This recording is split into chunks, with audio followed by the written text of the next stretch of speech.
நீங்கள் முன்னேறி போகணும் அப்படின்னு நினச்சிங்கன்னு வச்சுக்கோங்களேன், உங்களுக்கு பிடிச்ச எல்லாத்தையுமே லூஸ் பண்ணுறதுக்கு ரெடியாக இருக்கும். சக்ஸஸ்னு ஒருத்தர் இருக்கான், பார்க்க ரொம்ப டஃப்பாக இருக்கும்.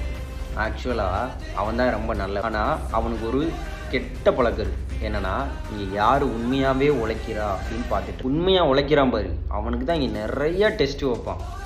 இவனை என்ன தான் பண்ணி ஸ்டாப் பண்ணலாம் அப்படின்னு பார்த்துட்டே இருப்பான். நீ அவனை தேடி தேடி போவ, ஆனால் அவன் உன் கண்ணிலேயே படமாட்டான். அவன் வைக்கிற டெஸ்ட்டில் மட்டும் நீ பாஸ் ஆகிட்டின்னு வச்சுக்கோவேன், இங்கே அவனை விட உனக்கு பெஸ்ட் ஃப்ரெண்டு யாருமே கிடையாது. அவனை தலையில் தூக்கி வச்சு அந்த மாதிரி கொண்டாடுவான். ஆனால் அங்கே யாருக்குமே இடம் கிடையாது. உன்னோட ஃப்ரெண்டோ, ஃபேமிலியோ, லவ்வரோ யாருக்குமே அங்கே இடம் கிடையாது.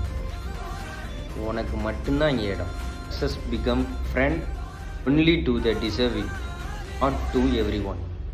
எல்லாத்தையுமே கூப்பிட்டு போகணும் அப்படின்னு நினச்சின்னு வச்சுக்கோவேன், நான் ரொம்ப கஷ்டம்தான் நான் சொல்லுவேன். Learn to be alone. அதுவும் நிம்மதியாக தான் இருக்கும். ஆனால் ஒரே ஒரு டைம் டேஸ்ட் தான் பண்ணி பாரேன் எப்படி இருக்குன்னு.